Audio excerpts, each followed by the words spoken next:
Hello, I'm Emma of Granola Gear, and I'm so excited to be chatting with you today about what I have been working on, and more importantly, what yarn I have acquired this week. This was a big acquisition week, which wasn't planned, and I will explain it, but it was a big acquisition week. So I'm gonna go through my works in progress first, but I'm probably gonna skim through them for the most part. There aren't any big changes or evolutions. I haven't finished anything this week, so I'm gonna get through that, and then we'll get into the acquisitions, because that's what's important this week. I also, just as a side note, I changed my sound setup a little bit. I'm not using my mic this week, so hopefully there isn't too much background noise, but there's a small chance there might be a bit more. And if it's worse, then we'll go back to the old way. So we're gonna try this first. So I will get into first my knitting works in progress. I will note first that I'm working on the Maria. I just haven't started the beads yet. It's just, I started a new job finally, so I haven't had like the time to sit down and start sewing a bunch of tiny seed beads in. It just hasn't been in the cards to do something that fiddly lately, so that's on pause for the moment.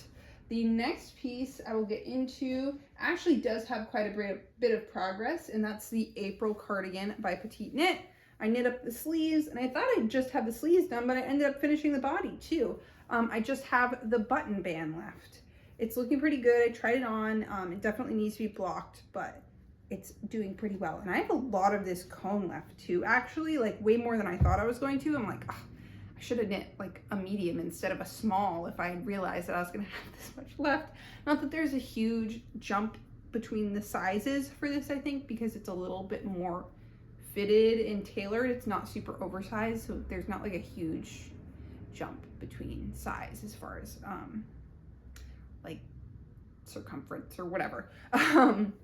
But yeah, this yarn definitely, ideally, would be really good for like cables, because it definitely shows everything.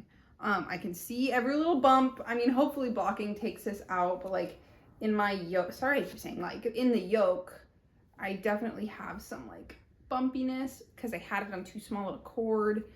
And this is the main line Jagerspun 3/8 100% wool daffodil, and I thrifted this for $5 for the whole cone. So even if it doesn't look amazing, this was still a $5 sweater, less than $5, because there's still gonna be a bunch left. So we'll see how it blocks out, but either way, I think it'll be a nice little office sweater. I've been wearing my other April cardigan all the time, like every single day. That one's in cashmere, and it's like a charcoal black gray color. So it goes with everything, and it's literally perfect because it's still warm out, but sometimes it's chilly in the morning, and then I get chilly if I'm sitting in the office, like not moving around a whole bunch. So it's like I have to take it off and on sometimes, but it's really not too bad. So that's the progress on this guy. I should definitely have this finished next time. The next one, also a little progress, but not a ton. I decided to pause on the body for my Cumulus tee in Unraveled Thrifted Sweaters cashmere and work on the sleeve. It's paused right now because I need to switch to magic loop, and I just have to shuffle around cords to have one for magic loop.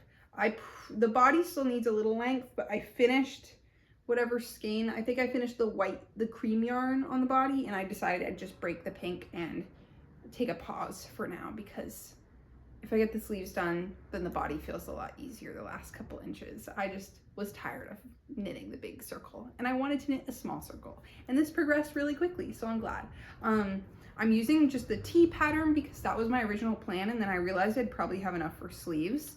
So that is what I've been doing. I'm kind of winging it. I'm doing the same rate of decreases in the sleeves that she gives for the, just even if it was just a t-shirt.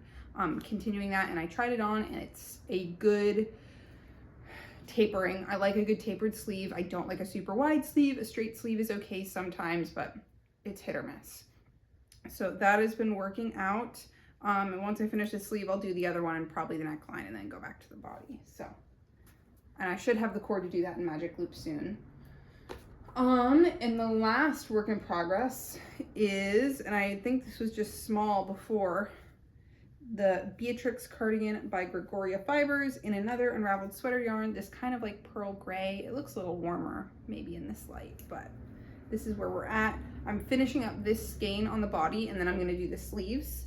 And then the button band and the collar, I think, are all done at once with a cable between like where this, and then you work, I guess, continuously a cable and then like the side button band bit. So this is cute so far. The stitch is kind of a lot. Like for the right side row, when you're doing the slip over stitches, I kind of have to look, but then the purl row, I don't have to look. It's not quite as bad as I thought. I thought I would be like, oh my gosh, this is the worst thing ever. It's okay. It's not like killing my hands or anything, but it is a little annoying. I'm sure it's not annoying yet, but I'm sure by the end of this project, it will be annoying. So I feel okay about it right now. I do like how it's turning out. It is definitely like holier than I expected. I mean, I don't know if you can tell if like any light is shining through, but because of how the stitches are slipped between each two knit stitches and then the slip, there's like quite a bit of space. I mean, it might block out bigger, but that's fine. It's okay if it's airier. It's just not what I expected. So that is all of my works in progress at the moment. I will show you my first acquisition, which is a tulle acquisition. I just forgot to grab it, so 1 second. So my first acquisition is a Nitty Naughty. I've wanted one of these for a while. I just hadn't purchased it because there's lots of other things to purchase and it gets overwhelming. And sometimes you just gotta wait for 8 months before you decide to buy something. I was thinking about making one with PVC, but really when you price it out, it's like the same price to buy a wood one. I got this one on Etsy from Fiber Artists Supply Company. I'll link it below. Their Etsy name is The Knit Store, but the company name is the Fiber Artists Supply Company. It was a pretty good price. It's maple, so it's hardwood, and I've already used it a whole bunch because I usually honestly totally guesstimate what I can make with my unraveled sweater yarns. It's really hard to figure out like exactly what quantity you have, because it's not like other yarns you have, they tell you how much is per gram or whatever, so you can figure it out by weight. But because unraveled sweater yarns are so variable, it's difficult. So this is a 2-yard Nitty Naughty, so I can wrap it, get it into a nice little skein, so I can also steam it a little bit straighter if I want to, so it's not as kinked. And then I can count how many times I wrapped it around and know exactly approximately the yardage. So I have a better way to guesstimate because I tend to pick something that uses a lot less than the yarn in the original sweater or pretty close. And then I end up with like a skein or 2 extra. So maybe this way I can cut it a little closer or do bigger projects than I'd be like willing to risk otherwise. So that's been good. It also the hanks will store better in my bookshelf than the cakes, because the cakes, you have to like stack them like, I don't know, like small blocks, but the hanks I can they just stick in there, and then they take up the whole, they take up the whole depth of the bookshelf and you can still see them. That's what I mean to say. So that is a small thing. And then I will first preface this haul with an explanation. So, and I will put in chapters, so you can totally skip this if you don't care. I just think it's interesting and I think it's kind of funny. So if you know, if you're from Maine, if you've been to Maine, which I'm guessing most of you probably haven't, because people from all over the world watch this, there is this department store, I guess you would call it, chain, specifically in Maine, called Martin's. And everything they have everything. They have furniture, they have clothes, they have food, they have electronics, they have craft supplies, they have shoes, they have hardware, they have literally anything you can imagine, because it's all surplus and salvage. And you hear that and you're like, surplus and salvage? So what it is when something goes out of business, they sell off all their stock. When there's a small fire in a building and everything's been exposed, like in a warehouse, and everything's been exposed to smoke, it might not actually be that smoky, it was just in the same building as it, that might be sold in some kind of insurance thing. If a bunch of stuff didn't sell and it's out of season, they'll sell off that overstock. There's like a million different reasons that something could be salvage or surplus. So they will buy these lots and then sell them in their store. So things you might find there that I shop there regularly, there's usually like Loft, there's J. Crew, there's Madewell, there's American Eagle, I got my TV there. They have lots of furniture, like all sorts of random stuff. You never know what you're gonna find, and it changes all the time whenever they buy something and put it in the store. And it's such a wacky place. It's their jingle is literally, I should have bought it when I saw it at Martin's. So you kind of just got to get it. And it's usually at a pretty steep discount compared to what you get in store. I mean, sometimes some of these things, even 25% is a lot compared to what you'd usually be able to find it for. So my mom sends me a video the other day in Martin's, and it's of aisles of yarn. And she zooms in closer to one, and I'm like, I realized this is not just like Joann's or Michael's that they have, like that kind of yarn. This is like the Juniper Moon Farm brand and like other stuff. So this is a nice yarn store. It said on their sign that it was some kind of insurance sale, so I don't know exactly how they got it, but they've got Noro, they've got Malabrigo, they've got Jamieson's Shetland, they've got Cascade, they've got like everything. And it is, when she was there the first time, 50% off. Which obviously, you yarn people know 50% off is a pretty big deal for nice yarn.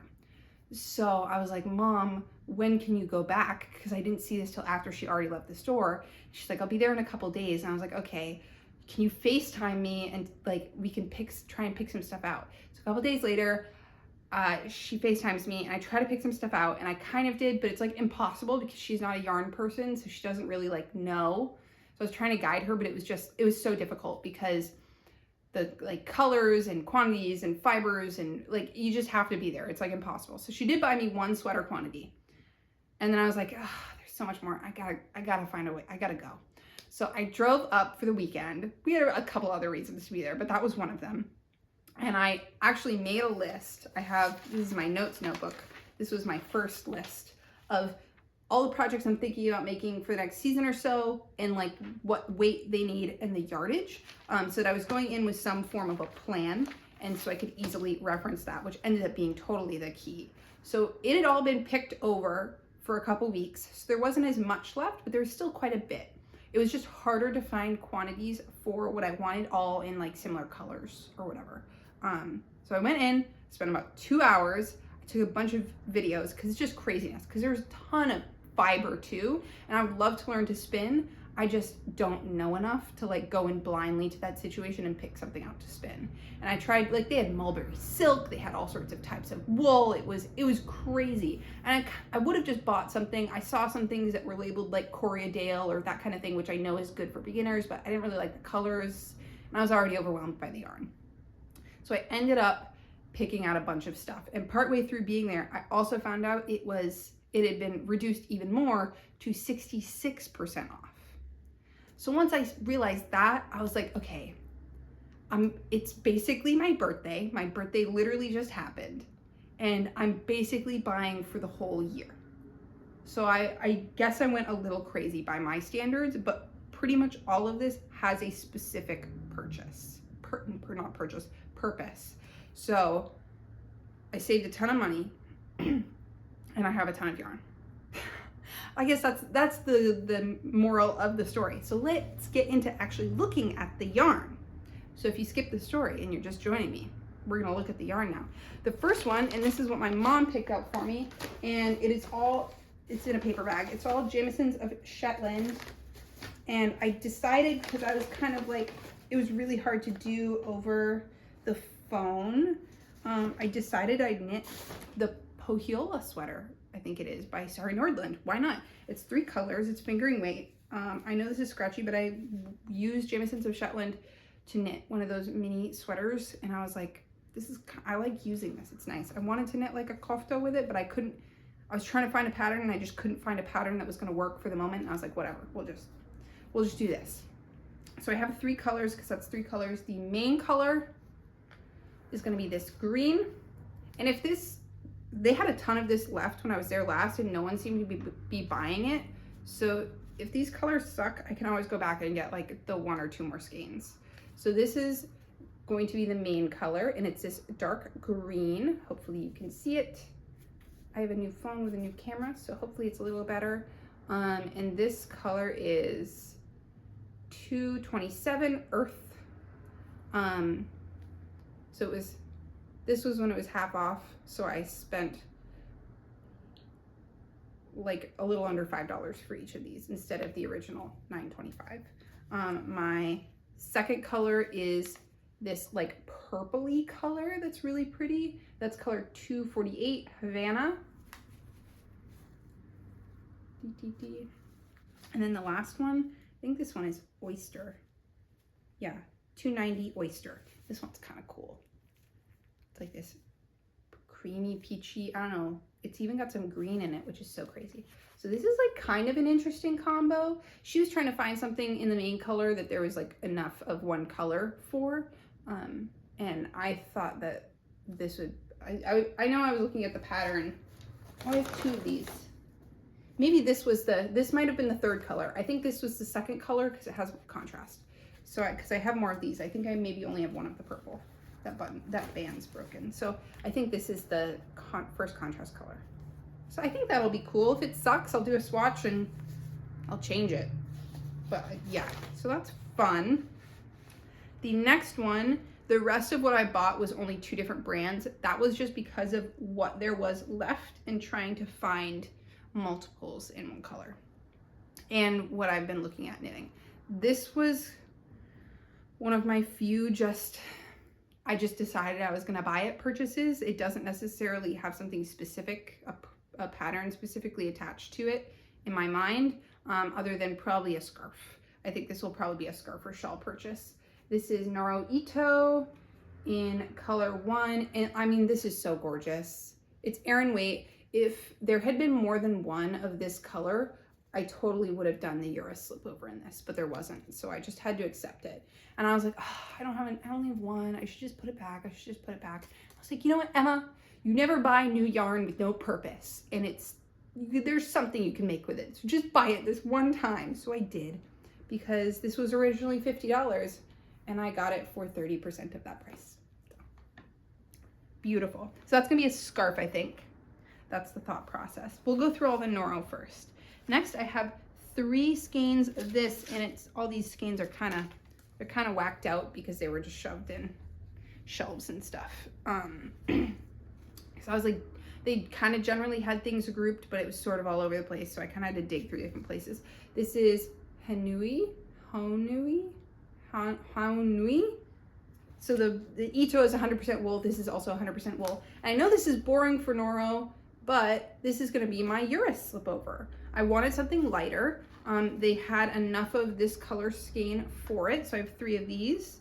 There was another one that was like white, and I did like that one, but it was a slightly different, I don't know which type of Noro it was. It was still 100% wool, but it was smaller balls, and I was going to need more of them, and it was going to end up costing more, so I just went with these.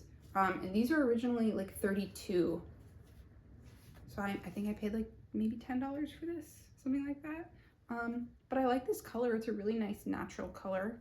I really wish I had been able to get more like, what's the word? Not rustic, but I guess more like farmy type yarns, because they had some of them, like I really like the Juniper Moon Patagonia and a few others. They had some Blue Face Leicester, but the colors that were left, there was a bunch of the Blue Face Leicester in this bright pink. And it was enough for a sweater, but I just kept looking at it and I was like, I just don't like this color that much. I like pinks, I just don't like this pink. So I decided I'm not gonna spend money on something I don't really want. And I went in a different direction. And I just went with what there was. So this is gonna be a Euro slipover. That's gonna be awesome. I'm so excited about that.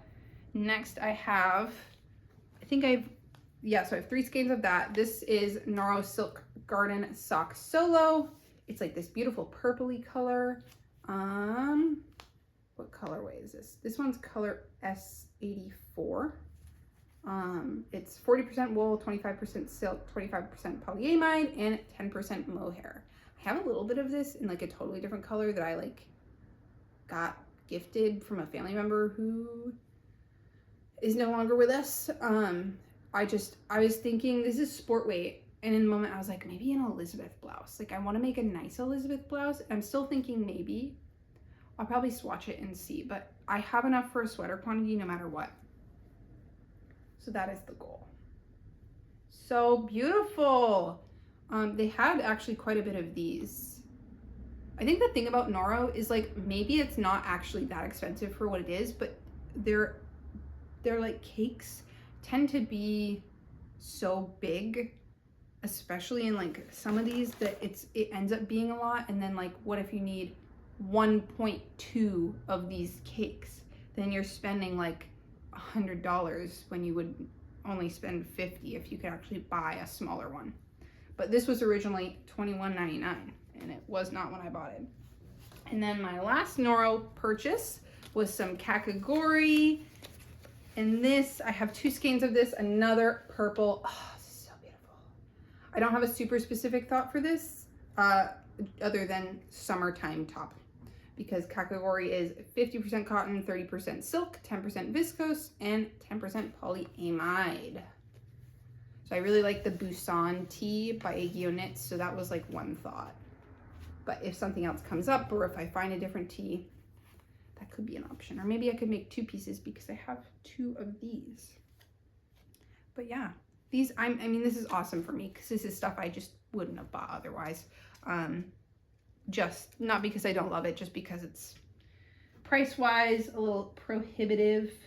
So then I have the rest of this is all the same color, but all the same type of yarn, but I have 2 different colors for 2 different pieces specifically. The first one, so this is Jody Long. Let me find one where the label isn't obstructed. Jody Long Chow. So this is a superwash, DK, extra fine merino. It's such a pretty like powdery cool pink. Oh, I'm obsessed. This is gonna be, the goal is for this to be the Brady Loop sweater. I have that pattern already. It was very kindly gifted to me by a viewer on Ravelry. Thank you so much. If you'd like to support me in that way, there's a bundle on my Ravelry page. It's linked down below. Everything will be linked down below. But I'm so excited for this. I love that sweater, and I think this is gonna be such a pretty color and like such a cozy. This is a really good yarn. And then the other one, the other piece is I have the same yarn, Jody Long Chow, in this navy blue that's so pretty.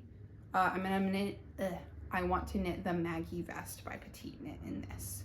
I really, really like that vest, I've decided. And I think, I mean, one of her samples is in navy blue and it's so gorgeous.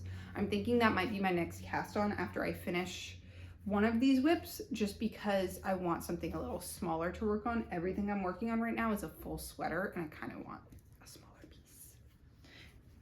Because I try to keep my whips at 3, but I don't usually do 3 full sweaters all at once. So there's that.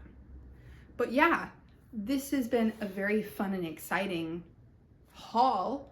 I'm really excited to cast some stuff on with this and show you guys. This is so fun. This is basically what I'm gonna have. This plus what I just unraveled from sweaters the other week, which that was not good timing for me. I have too much yarn now. I try to keep my stash like reasonable, and this is kind of crazy. So I'm really excited because this is basically what I've got for the winter time. I'm sure there might be 1 or 2 other things that come in, but this is my plan. And it checked off a lot of boxes and helped me make a lot of choices for what I'm gonna make, because if this is the yarn I have, then those are the patterns I'm gonna knit. So psyched about that. Thank you guys so much for joining me. I hope you enjoyed. I hope you enjoyed my story if you watched it of getting the yarn. I think it's, I love a good find. I mean, I've been a thrift store shopper since I was very young. I was raised on it before it was cool. So this is kind of the same sort of thing for me, like just happening upon something and having it be exactly what you love, and it's just so exciting. So thank you so much for watching. If you enjoyed, I'd really appreciate a like and a subscribe. Let me know what you're planning on knitting this winter and what yarns you would love to try. I hope you have a great day and happy knitting.